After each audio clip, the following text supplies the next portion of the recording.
Hello everyone. In the previous session, we discussed the what is a KNN algorithm, how it works with example, and the scikit-learn code for the food type dataset. So here I will show you demonstration on the uh, Jupyter notebook. Right. So here, as we know, we required all these packages, right, to implement the K nearest neighbor classifier.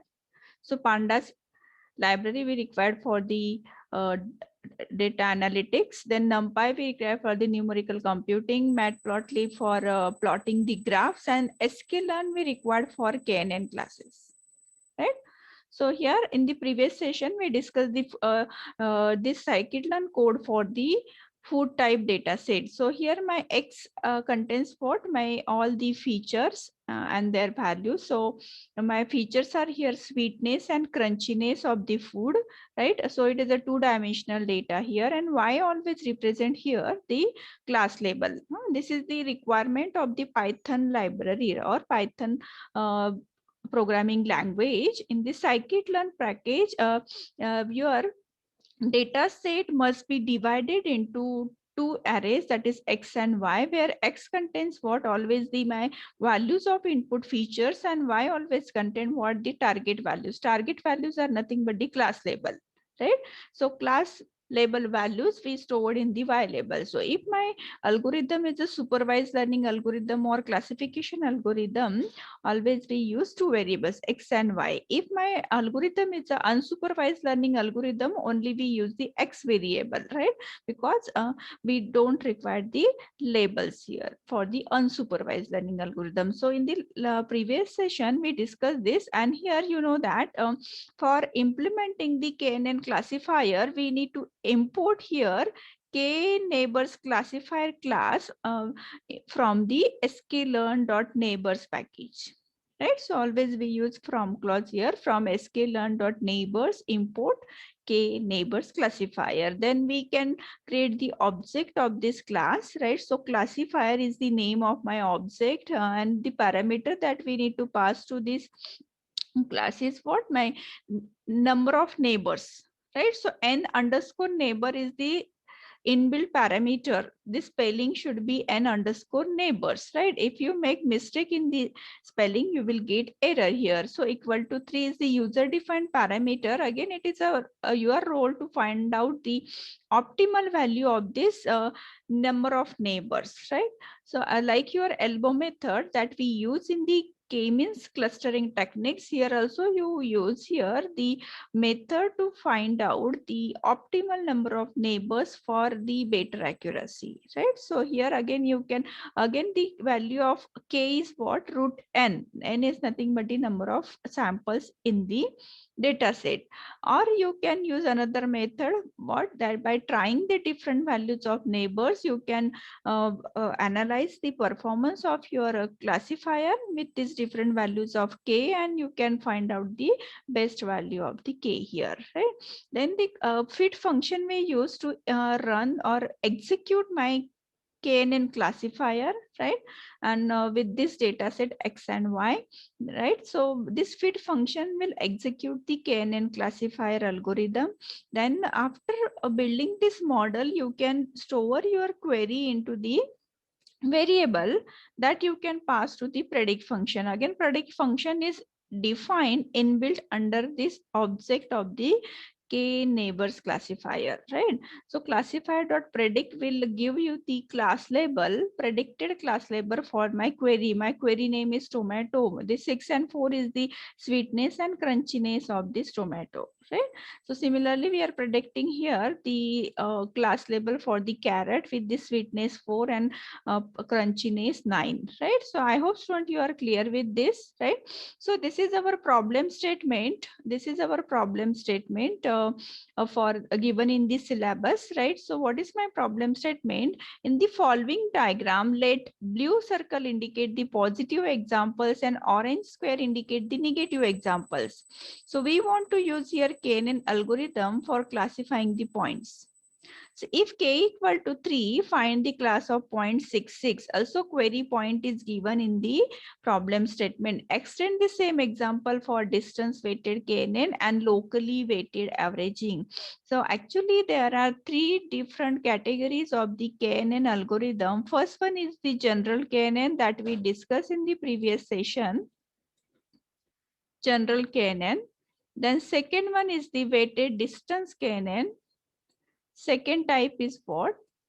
Weighted distance KNN, right? And third category is what? Locally weighted averaging KNN. So today this session, I will explain here the implementation of the general KNN for the IRIS data set and also the implementation of the weighted distance KNN method for the IRIS as well as this data set. Now this data set is given in the form of graph. So assume my x-axis indicate here the symptoms in the patient, right? This is symptom 1 and this is symptom 2. Now my data set is not given in the table format. So you can convert this into the table format and then you can create the CSV file for this. So if you observe my data set contains what? Total 6 data points. So this is my first point here. So my first point is what? 2, 4. Then second point is what? 4, 2. Third point is what? 4, 4. And fourth point is what? Here 4, 6. And then my next point is what? 6, 4. And this one more point is there, that is 6, 2.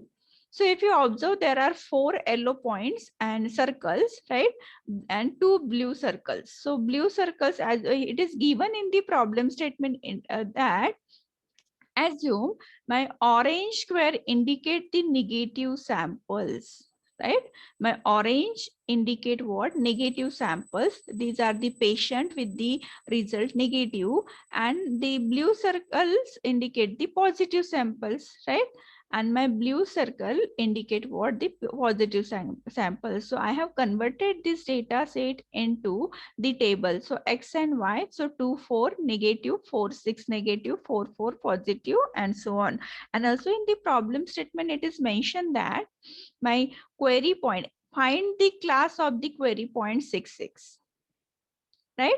So here, what is the class of the query point 66? So we want to predict this class. So by implementing this classifier, you can predict the, you can pass this query as an input to the classifier object, and it will predict the class of this new query point, which is 66, right?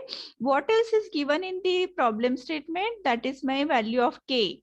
Here number of nearest neighbors are also mentioned in the problem statement, right?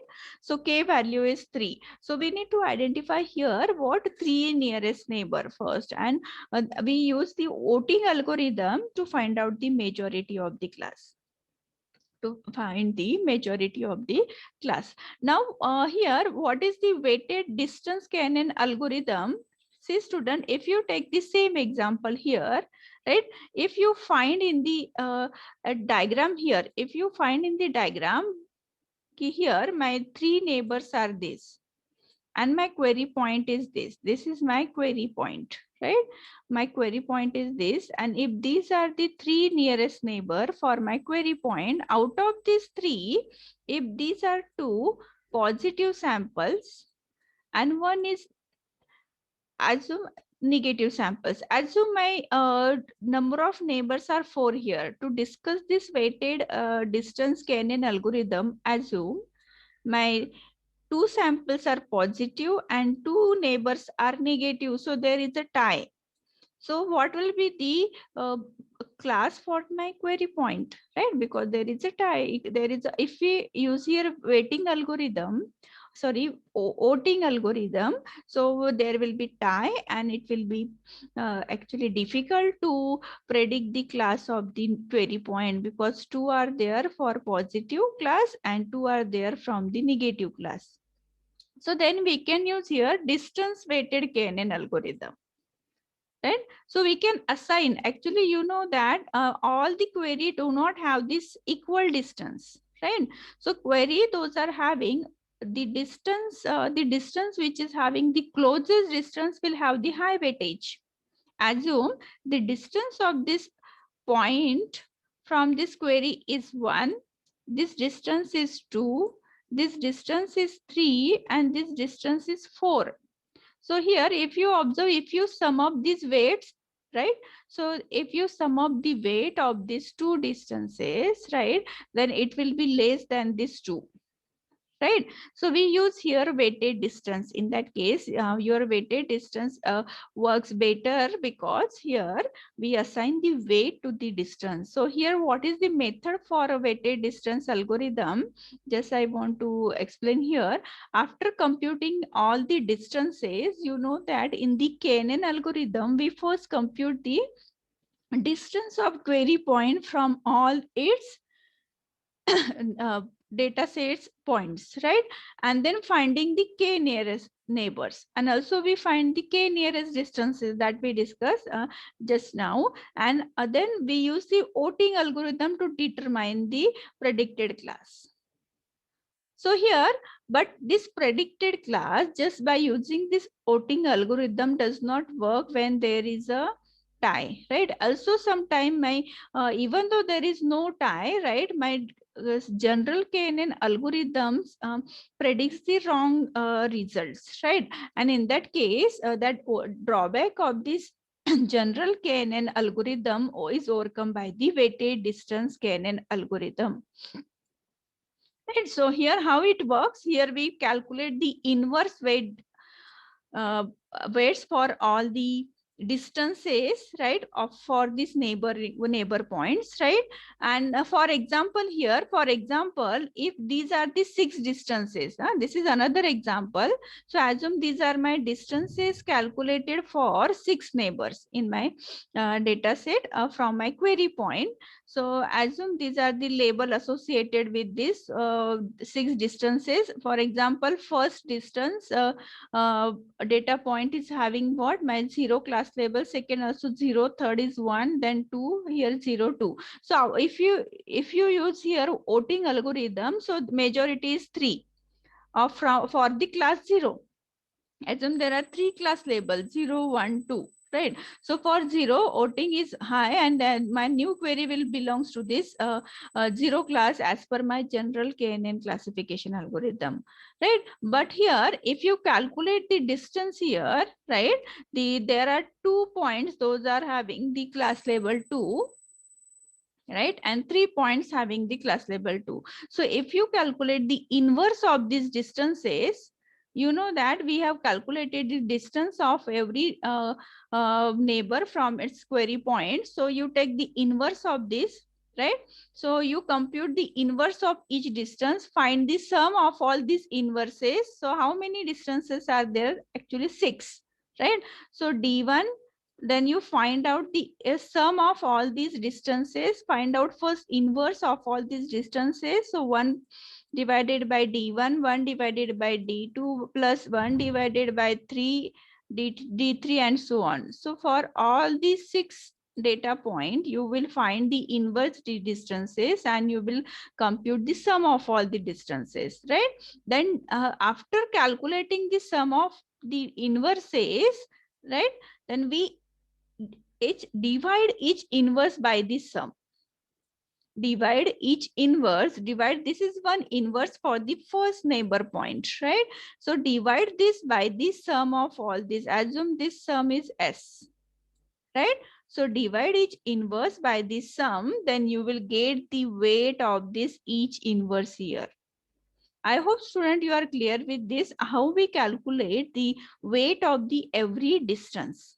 Right. So first calculate the inverse of each distance, then take the sum of all these distances, find out this sum and divide each inverse here, right, by its sum. Then this value, this individual value will give you the weight of that particular distance. So here for this example, if we divide this if we divide this by dividing each inverse by this sum, we get these values, right? by sum gives this value, then each weight is odd for its associated class, right? Then in the demo, if we first and second fifth closest to the zero class, right? Then if you calculate here, you know that here first, second, and fifth point is belongs to the what? My class zero, right? So if you calculate the weight of these three, so add here weight of this point, this distance, then weight of this and weight of this, then you will get the weight of this first class zero, right? Then we get this value. So weight of this is 0.23, here 0.21 and 0.12, so weight is 0.5. Then similarly calculate the weight for this one. So it is individual value. So 0.17 is the weight we are getting for this class 1. Then here for class 2, there are 2 points. So you can sum here the weight of these two distances, 0.14 and 0.10. So here we are getting 0.25. So as per my weighted distance KNN algorithm, again my weight of these data points means this 3 summation means class 0 is having the highest weight, and my query point will belongs to this class 0. I hope student you are clear with this. Now we will see the demonstration of this.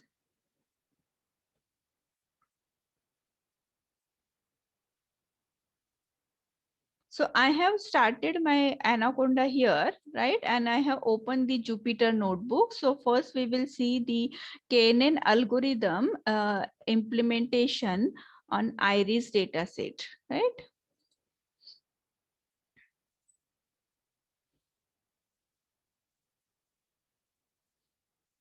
So again, I am repeating here, if you have loaded your data set here, you can upload your data set here. So no need to pass the path of these data sets. So here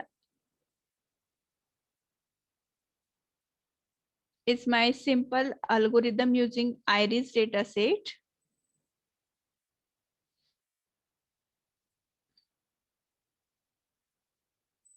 So I want to start here my Jupyter notebook. So you know how to start this Jupyter notebook and how to create the new file. I have created here Python 3, right? New file. Now I want to execute here.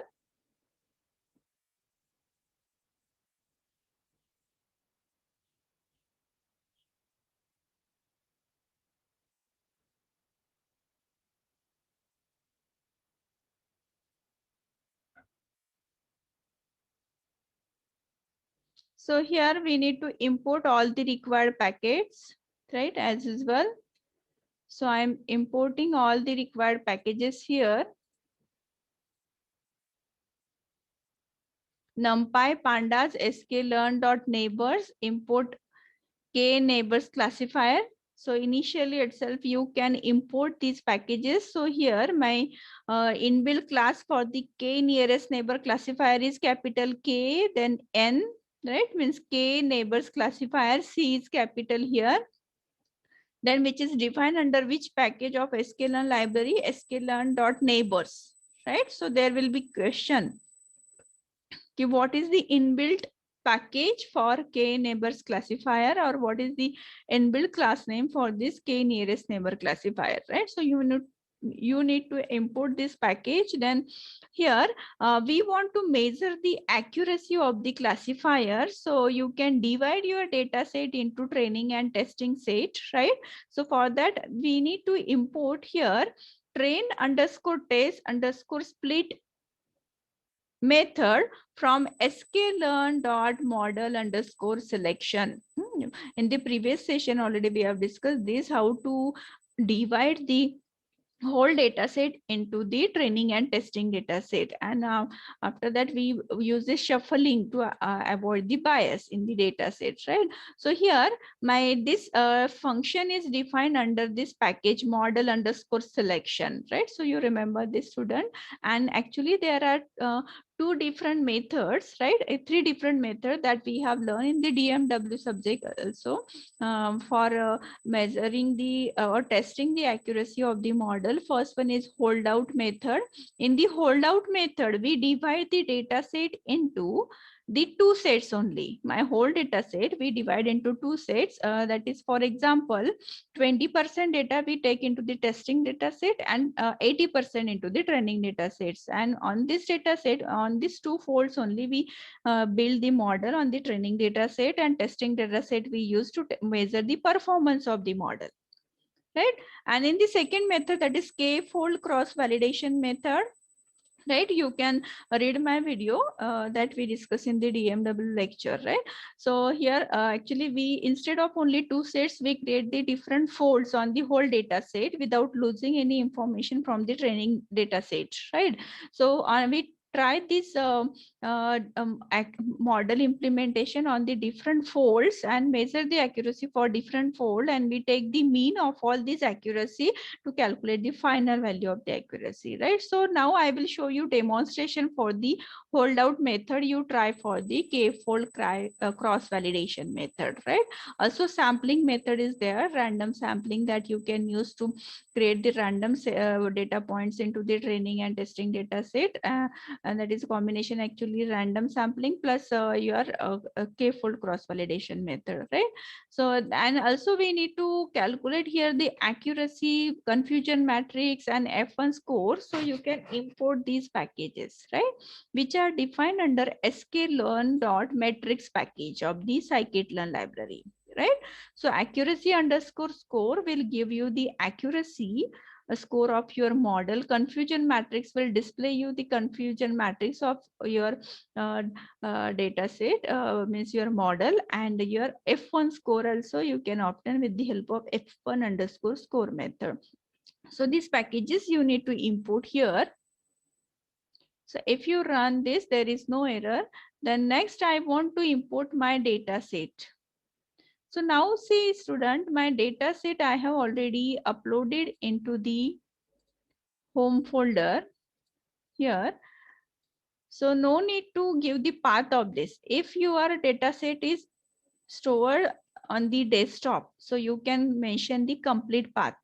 But here I have loaded this data into my home folder here, home page of the Jupyter notebook. So no need to mention the path here. Now you can execute this. I have taken this iris data set into CSV file. Also, iris data set is inbuilt in the scikit-learn package, right, library. So you can use iris underscore load method, right, if you want to use that method. So if you run this code again, there is no error. So if you see what is there in the data set is my variable where I am storing this data stored in the CSV file. So read underscore CSV will load this data into the variable.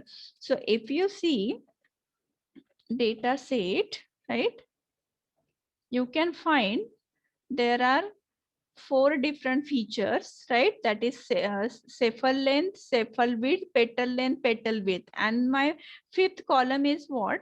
My class of the iris data set, right? That is my class means what? My label type of the setosa flower. So there are 3 types setosa iris flower. There are 3 types of iris flower: setosa, virginica, and versicolor, right? So if you want to see only initial 6 rows from the data set, right? So you can see with the help of head, right? So actually in the data set, there are near about 200 records, right? In the iris data set, there are actually 200 records with the 5 column, but here I have displayed only first 6 records, so that you can display with the help of head function, right? And after storing this data set into data set variable, right?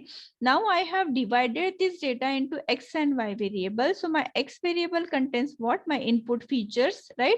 So here my iloc function we can use to select the specific columns from your data set, right? Rows and columns. So if you mention here without any range, if you mention here the colon only, My first value indicate the row value, second value indicate the column value, range of column. So here without any value, colon retrieves all the rows from the my data set or my variable, and here second column value without, here colon -1 indicate what, excluding the last column. See, in the X variable, I don't want the class label. That's why I have used here -1. So excluding last column, we are storing these data set into the X variable, right? So these values will take the values of all the rows and the excluding last column into the X variable, right? Now I want the last column into the Y variable. So now I am not using here colon. Without colon -1 will retrieve here what, the last column into the Y variable. That is the difference here. You take care of this, student. So here my -1 only without colon will retrieve you the last column of the data set, whatever its number is. You no need to remember the column number here, right? So -1 value will retrieve in the column parameter, right? To retrieve the last column values into the variable. My variable name is Y here, right? So if you display here X and Y, here I want to display X, X is my capital here, right? So you will find all the values of the input features are stored into the X variable. If you want to see Y here, Y small y here. So if you find here, we have created one array of all the data set labels, right? All the labels value, class labels values are stored into the Y value. I hope, student, you are clear with this. Now next I want to create the object of this classifier, right? So already we have imported here from sklearn.neighbors my import k neighbors classifier. Now before going to create the object of this k neighbors classifier, I want to divide my data set into training data set and test data set, right? So you know what is the method you can use here, the train test split method, right? So here we are calling this method train underscore test underscore split method. What parameter we are passing to this train test split method? X and Y variable, where X are my input features, Y is my target values, and also as a parameter we need to mention here what, the size of the testing data set. Either you can pass here testing data set size or training data set size. So I have passed here test data set size. Again, test underscore size is the inbuilt parameter. 0.2 is the percentage. 0.2 means 20% data set I want to take into the test size, and remaining will go to the training data sets, right? So either you can mention train or test. So in the remaining data set will go to the another data set, right? Then here random state we need to mention for shuffling the data sets, right? Then here my 4 variables are what this function will return you. This function will divide this X data set into X and X train and X test. So X train, so if there are 100 records into the X variable, so first 80 means it will take randomly. First 80 records will go to the training data set and 20 records will go to the X test data set. Again, this X train test split data set will divide this second Y variable target labels, right? Their respective 80 target labels will go to the Y train and remaining 20 will go to the Y test, right?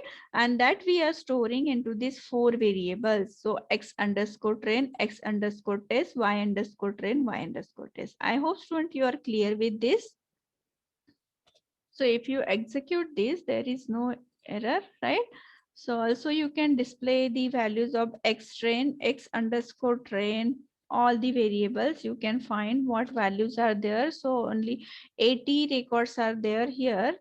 If you see the size of this, length of this X train, length of this X train,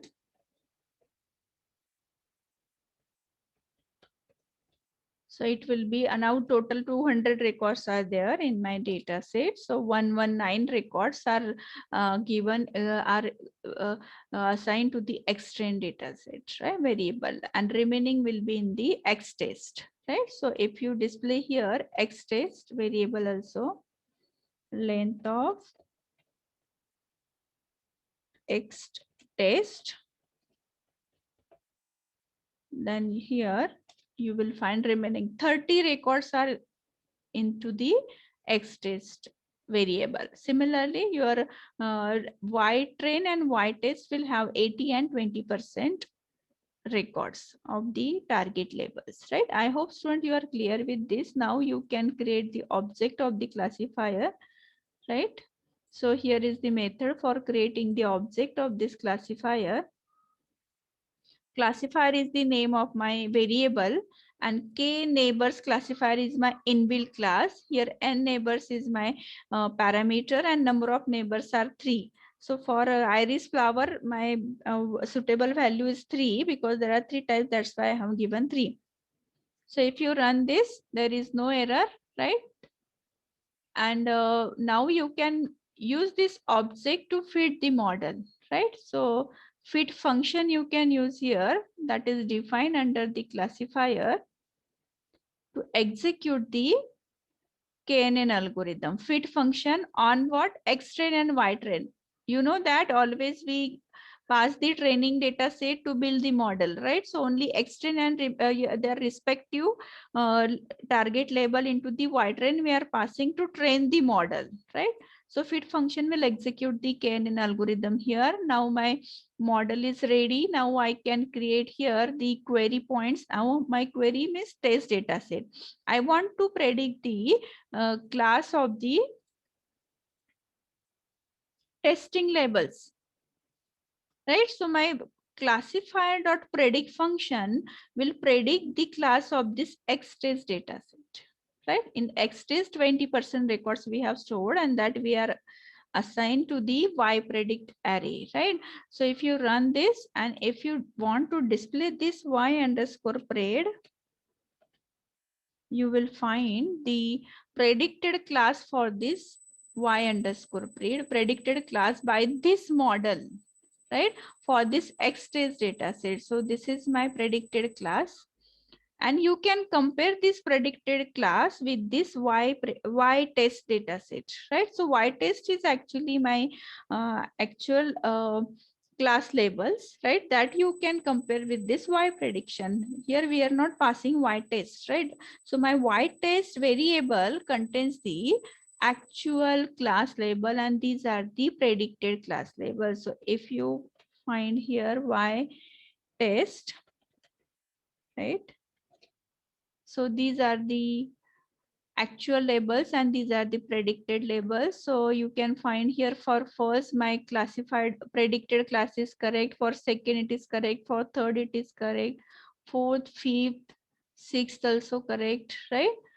See, only here my predicted class is what?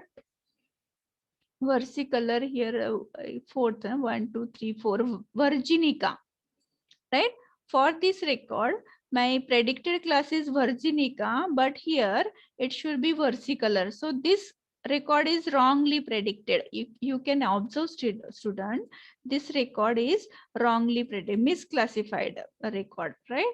Wrongly classified. So it is very difficult for you to predict, to compare these results, predicted and test actual class level. So that's why there are the different accuracy measures that you can use to predict the accuracy of your model. When my data set is very small, easily you can compare the predicted class level with the actual class level. But when my data set is very large, in the thousands, in the lakhs, right, it is very difficult to find out which records are wrongly predicted, right? And that's why we use here the scoring inbuilt methods. So in the scoring methods, right, I am now using accuracy score method. In this scoring method, if you observe here, my inbuilt function is accuracy underscore score.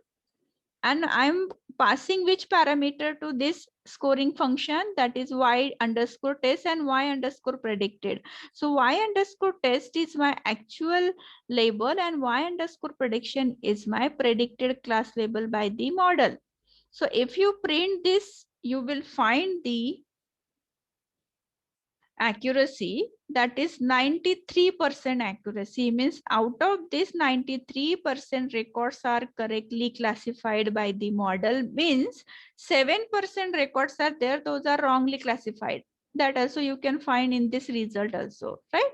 So here you can also display the confusion matrix. Confusion matrix will give you idea about what, how many records are there, those are false positive and false negative, right? So here if you display confusion matrix, so for that my inbuilt method is confusion underscore matrix. Again, what parameter we are passing to this confusion matrix? Y test and y prediction. So you can find, student, here 10, 7, 11, these are the correctly classified records, right? So these are the correctly classified Setosa record. These are the correctly classified Nika records, and these are the correctly classified versicolor. But two are wrongly classified. Two are wrongly classified, and that's why my accuracy is what? 93%. Two records are only wrongly classified, right? So like that you can identify here where your records are wrongly classified, right, with the help of confusion matrix. And lastly, I want to print also F1 score. So again, there is an inbuilt method that already we have imported from the matrix function library, sorry, right? So if you display this, right, F1 score. So here is the F1 score for my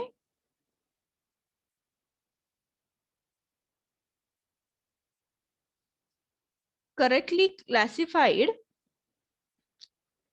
class labels. So my Setosa having 100% accuracy. Here 0.80% for the my middle class label and 91% for the third class label, right? So this is for first class label, middle class label and third class label. I hope, student, you are clear with this model. So here we have discussed the uh, uh, uh, general K-NN method for the IRIS data set. I hope you are clear with this. Thank you.